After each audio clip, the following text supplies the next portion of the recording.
नमस्कार साथियों, जैसा कि कल बात हुई थी कि हम आज 8 बजे आप लोगों से चर्चा करेंगे और आपकी भी उस पर सलाह या जो भी आपका सुझाव होगा वो लिया जाएगा। और चर्चा होनी थी गया के सिंधुवारी में जो घटना घटी है और दरभंगा ज़िले के जोहट्टा में। साथियों, मैं एक बात आपसे कहना चाह रहा हूँ। अगर आप उत्तर प्रदेश की उस घटना को नहीं भूले होंगे जो उत्तर प्रदेश के रायबरेली जनपद में आपटा में घटी थी, कुछ वैसी ही घटना आपको यहाँ देखने को मिल रही होगी सिंधुवारी में। जैसे आपटा में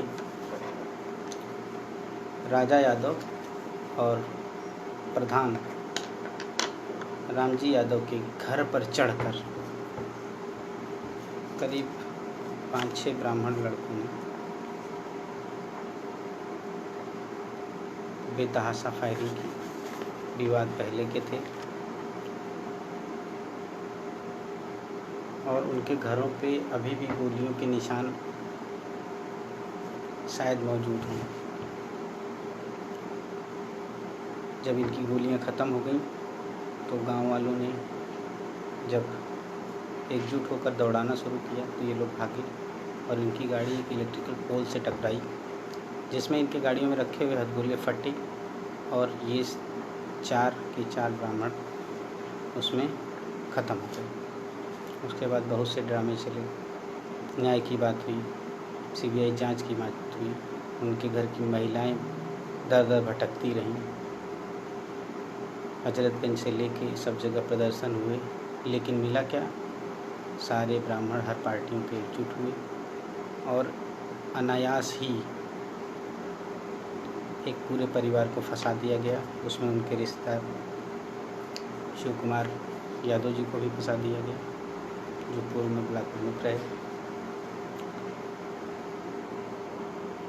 लेकिन हमारा समाज कब एकजुट हुआ? सवाल वही है जो बिहार के क्षमा करें, जो उत्तर प्रदेश के रायबरेली के आपटा कांड में था। मरे वो अपनी मौत, और किसी के भी घर, मेरा घर हो, आपका घर हो, किसी का भी घर, अगर कोई घर पे चढ़ के आपकी हत्या करने के इरादे से जाता है तो आप इसके लिए आरती की थाली सजा कर नहीं रखेंगे, आप भी जवाब देंगे। ठीक ऐसा ही गया जनपद के सिंधुवारी में ये लो गया जनपद के सिंधुवारी में हुआ।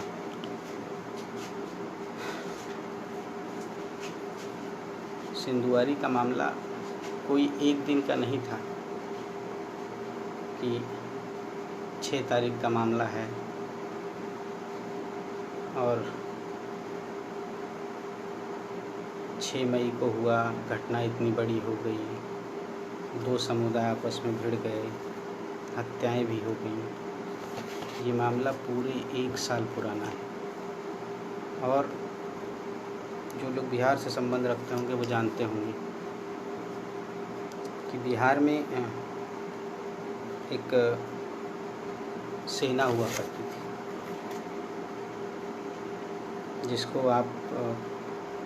जिस सेना ने बड़ा कहर बरसाया था। ब्रह्मेश्वर मुखिया के संरक्षण में ये सेना बनी थी और इस सेना ने दलित पिछड़ों और आदिवासियों का कई बार कत्लेआम किया, लेकिन शासन का संरक्षण मिल जाने के बाद ये रणवीर सेना लोगों के लिए मौत बन गई थी। लेकिन लालू जी जैसे महान योद्धा का धन्यवाद बनता है, जिनकी वजह से इस रणवीर सेना जैसी राक्षसी सेना, राक्षसी प्रवृत्ति के लोगों से लोग मुक्ति पाए बिहार के। फिर भी प्रशासन और मनुवादी व्यवस्थाओं ने परमेश्वर मुखिया को महात्मा तक घोषित कर दिया। लेकिन मैं ये कहता हूँ कि जो ये 1 साल पहले का जो विवाद था, वो विवाद शुरू होता है एक यज्ञ से।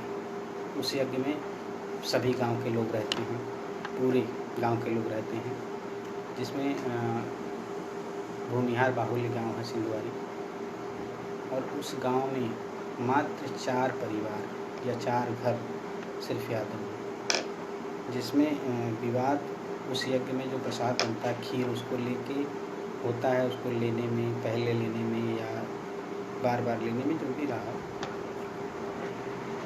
वो विवाद चलता रहता है। क्योंकि जिन क्षेत्रों में भूमिहार मजबूत स्थिति में है, प्रभावी है और बहुसंख्यक हैं, वहाँ अत्याचार उनका चरम पे रहता है। और ऐसा ही सिंधुवारी में भी हुआ। सिंधुवारी में राकेश यादव के साथ भी ऐसा हुआ। इन लोगों ने वहाँ राकेश के साथ झड़प की, मारपीट की। वो बात आई गई हो गई, उसको सुलझा लिया गया। फिर उसके बाद अब ये घटना फिर घटती है, जो 6 तारीख को घटती है। और कहा जाता है कि ये जो झगड़ा भी शुरू हुआ था, उसके 1 या 2 दिन पहले मार्केट से शुरू हुआ था और वो घर तक आ गया। इन लोगों ने राकेश को मारा पीटा। फिर राकेश अपने साथियों के साथ मिलकर दूसरे पक्ष के लोगों को मारता पीटता है, जो ये मनुवादी लोग, भूमिहार लोग बर्दाश्त नहीं कर पाते हैं। और लोग पूरे गांव को एकजुट करते हैं। मैं पहले भी बता चुका हूँ कि सिंधुवारी गांव में भूमिहार बहुसंख्यक है और यादव अल्पसंख्यक। इसमें ये लोग इकट्ठा होके अपने हथियार, जो भी व्यवस्थाएं इनके पास थी, धारदार हथियार, बंदूक, पिस्टल लेके राकेश यादव के घर पे हमला कर देते। दोपहर का समय होता है। राकेश यादव को घेर के बहुत बुरी तरह से लोग पीटने लगते हैं। उसके बाद राकेश यादव के पिताजी दौड़ के घर में जाते हैं और अपनी बंदूक, पिस्टल, जो भी व्यवस्था रही हो, उससे छत पे जाके फायर करते हैं कि लोग भाग जाएं छोड़ के। उसके बाद भी ये लोग नहीं मानते हैं, मारते रहते हैं। किसी तरह से राकेश छूट के जाता है और पिस्टल लेके वो भी फायर करता है ताकि लोग भाग जाएं। लेकिन वो लोग घर पे चढ़ जाते हैं, घर के अंदर घुसने लगते हैं, तो उसकी मजबूरी हो जाती है फायर करने की। जब हमें सुप्रीम कोर्ट ये अधिकार देता है कि हम अपने परिवार की रक्षा और स्वयं की सुरक्षा में हथियार उठा सकते हैं, तो राकेश यादव ने गलत क्या किया हथियार उठा के? क्या वो अपने परिवार को मर जाने देता? क्या वो खुद मर जाता? उसने हत्या जानबूझकर नहीं की। एक हत्या गैर इरादतन हत्या है। खुद को बचाने में हत्या हो गई, जिसको राजनीतिक रंग दिया जा रहा है, जिसको ये कहा जा रहा है कि ये जनता दल यू का नेता है, जनता दल यू का क्षेत्रीय विधायक इनकी मदद कर रहा है। जबकि कोई खुल के ये नहीं कह रहा है कि एक 2 कौड़ी का आदमी, आशुतोष भारद्वाज, 2 कौड़ी का आदमी जो सेना से भगौड़ा है, जिसके ऊपर सेना में बुलेट प्रूफ जैकेट चोरी करके बेचने का एलिगेशन लगा हो, वो भूमिहारों का नेता बन के खुलेआम यादवों का घर और खेत कब्जा करने की बात करता है। उसके ऊपर कोई कार्रवाई नहीं होती, उसको कोई नहीं अरेस्ट करता है। परिस्थितियों की बात नहीं की जाती है कि अगर वो आतताई भीड़ पूरे परिवार को ख़त्म कर देती, तब क्या राकेश यादव की डेड बॉडी या राकेश के पिता की डेड बॉडी आके वहाँ रहती और न्याय की मांग करती?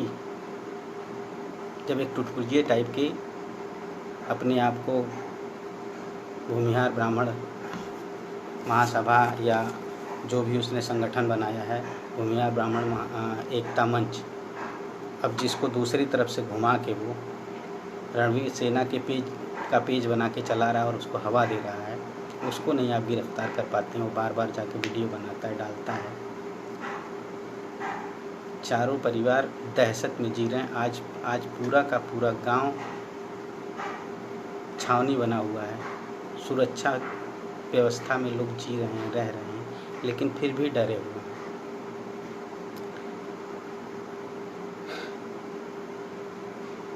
उस गोली कांड में जो गोली चलती है अपने परिवार की रक्षा में, अपने आप की सुरक्षा में, उसमें बहुसंख्यकों में जो लोग इसके परिवार पर हमला किए थे, उसमें से उदय शर्मा और गिरजेश शर्मा की मृत्यु हो जाती है और श्रीनाथ कुमार शर्मा, वीरेंद्र कुमार, ये दोनों लोग घायल हैं और इनका हॉस्पिटल में इलाज चल रहा है। मुझे मृतक और घायल के परिवार से पूरी सिंपैथी है। हत्या किसी भी सूरत में उचित नहीं है, लेकिन जब अपने और अपने परिवार पे बन आती है तो फिर कुछ नहीं दिखता, और वही काम इसने किया है राकेश यादव ने। उसके बाद तमाम एलिगेशन लगने के बाद वहाँ के सांसद सुशील कुमार सिंह मुख्यमंत्री, प्रधानमंत्री सबको पत्र लिखते हैं, मृतकों को 25-25 लाख रुपए, एक नौकरी, और घायल को भी इतनी ही की मांग करते हैं। लेकिन कभी किसी ने, किसी जन नेता, किसी मीडिया के लोग या सत्ता में बैठे लोग ये सोचते हैं कि उस परिवार पे क्या बीत रही है। वो जो अल्पसंख्यक परिवार है, वहाँ पे 4 परिवार जो रह रहा है 50 भूमिहार परिवार के बीच में, उनकी कोई ज़रूरतें नहीं हैं, उनकी कोई समस्याएं नहीं हैं, उनको कौन देखेगा। अगर प्रशासन इसको संज्ञान में नहीं लेता है, सही से इसकी जांच नहीं करता है, तो क्या ये जाति हिंसा अगर होती है, बढ़ती है, तो प्रशासन, मीडिया और अन्य लोग जिम्मेदार नहीं होते हैं। इसमें बीजेपी के सांसद खुल के उनके साथ आ रहे हैं, जबकि उनको न्याय की बात करनी चाहिए कि किसी के घर पे अगर आप जाएंगे तो आपका फूल से स्वागत नहीं होगा। आप चढ़ के जाएंगे उसको मारने, उसके परिवार को ख़त्म करने, तो आपका स्वागत फूल से नहीं होगा। वो खुद को और अपने परिवार को बचाने की कोशिश करेगा, उसमें उसकी भी जान जा सकती है या वो दूसरे की जान ले सकता है, जो यही हुआ। और दूसरी घटना की भी जिक्र की जाए, जो दरभंगा के जोहट्टा गांव की, यहाँ भी राजनीति हो रही है। वहाँ कहा गया कि वो जदयू का नेता है और बीजेपी के लोग सपोर्ट कर रहे हैं, लेकिन यहाँ पे कुछ छुटभइये टाइप के साहनी, यानी कि मलाह, उत्तर प्रदेश में जिनको मलाह कहते हैं, मलाहों के छुटभइये टाइप के नेता, जो व्यक्तिगत लाभ के लिए कोई बजरंग दल में जुड़ा है, कोई बीजेपी में जुड़ा है, किसी संगठन में बीजेपी के जुड़ा है, वो लोग बीजेपी को लाभ पहुंचाने के लिए या फिर ये दिखाने के लिए कि हमारी सरकार है, हमारा कोई कुछ नहीं कर सकता है, मामूली से विवाद को विवाद शुरू क्या हुआ था, 5 तारीख को ये विवाद शुरू हुआ था, 5/5/2020 को ये विवाद शुरू हुआ था। और विवाद मात्र था गोबर उठाने को लेकर, और गोबर उठाने को लेकर विवाद 2 महिलाओं में था, एक साहनी महिला थी और एक यादव महिला थी। यहाँ भी स्थिति ये है कि 40-50 परिवार यादवों का है और साहनी मलाहों का 200-250 लोगों का परिवार है उस गांव में। उस गांव के बीच में यादवों का घर बसा है, गांव बसा है। फिर उस बात को वहीं सुलझा लिया जाता है और लोग आपस में सुलह कर लेते हैं, और यादव परिवार ये मान जाता है चलो वो गूंगी महिला है, उसने उठा लिया, उसको ज़रूरत थी, ये मामला सुलझ जाता है और फिर इसमें कुछ नहीं होता है। इस मामले में ये मामला थाने तक पहुंचता है और थाने में ये फिर दूसरे दिन इस पे बुला के सुलह भी करा दी जाती है। और बहुत बड़ा मामला नहीं होता है, गोबर उठाने का मामला कोई मामला नहीं है। लेकिन इस घटना को जानने के लिए आपको पीछे चलना पड़ेगा, क्योंकि ये घटना एक दिन की नहीं है। इस पर कई सवाल उठते हैं कि गोबर उठाने का मामला तो सिर्फ 2 लोगों का था, 2 महिलाओं के बीच में था, तो ये जाति हिंसा का रूप कैसे ले लिया। मलाहों का जो बहुसंख्यक आबादी मलाह की है, उसमें कुछ जो खुद को युवा नेता साबित करने में लगे हुए हैं, वो लोग, जिसमें से ध्यानी साहनी और प्रमोद साहनी जैसे लोग हैं, बाकी लोगों के नाम मुझे नहीं मालूम। ये लोग भीड़ इकट्ठा करके इसको जाति हिंसा का रंग क्यों देना चाहते हैं, इससे किसका लाभ है, क्योंकि वो इस लायक तो नहीं है कि इसका राजनीतिक लाभ उठा सकें, लेकिन इसका राजनीतिक लाभ वो किसी को दे सकते हैं। तो ये किसको फ़ायदा दे रहे हैं, ये भी अहम पहलू है उसका।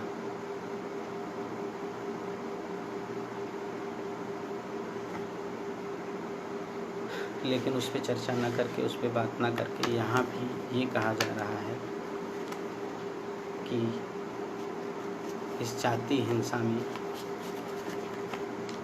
हिंसा को भड़काने में विनोद यादव का हाथ है, जबकि ऐसा कुछ नहीं है। इसमें उन साहनियों का हाथ है जो लोग अपने ही गांव के एक बुजुर्ग को शराब के नशे में गालियां देते हैं, उनसे हाथापाई करते हैं और मारपीट करते हैं। वो भी विवाद पुराना था और वो विवाद भी थाने पे पहुंचा था। वो विवाद था 26 मार्च 2020 का। इसमें प्रदीप यादव थाने पे जाके तहरीर देते हैं और जिसमें प्रमोद साहनी सहित अन्य 4 लोगों को आरोपी भी बनाया जाता है। और इन लोगों पे आरोप होता है कि ये लोग शराब के नशे में रात में हरीश चंद्र यादव जी के साथ बदतमीजी करते हैं, मारपीट करते हैं, गालियां देते हैं। इस मामले को थाना प्रभारी संज्ञान में लेते हैं और 29 तारीख थाने में ही बुला के दोनों पक्ष को सुलह करवा देते हैं। उसके बाद पूरे गांव में सब कुछ अमन चैन और शांति रहती है। साहनी और यादव, जो साहनी बहुसंख्यक हैं और यादव अल्पसंख्यक है लेकिन सुविधा संपन्न है, ये मान के चलिए कि उस गांव की इकॉनमी की बात की जाए तो 70% इकॉनमी यादवों के हाथ में।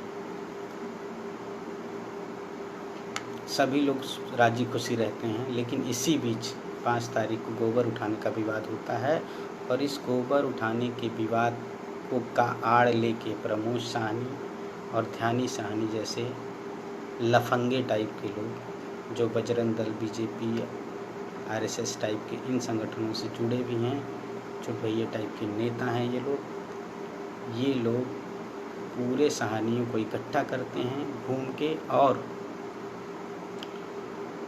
उस मोहल्ले में जहाँ पे उस गांव का वो हिस्सा जहाँ पे 40-50 यादव का परिवार रहता है, पूरे गांव उस एरिया को पूरी तरह से घेर लेते हैं।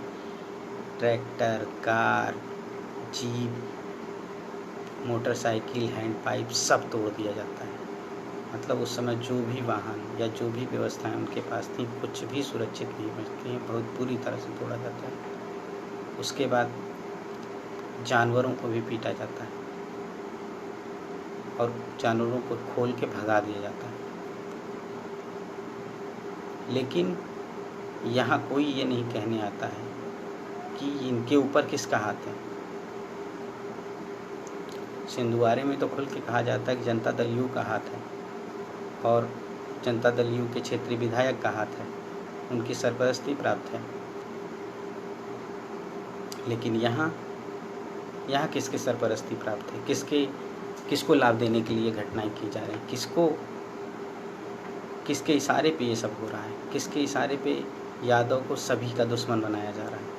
मैंने बताया कि 70% इकॉनमी यादवों के हाथ में रहती है। उसके बाद भी ये 2 अगुवाई करते हैं और 4-6 और होते हैं जो पूरे गांव को इकट्ठा करके हर तरफ एकदम तबाही मचा देते हैं।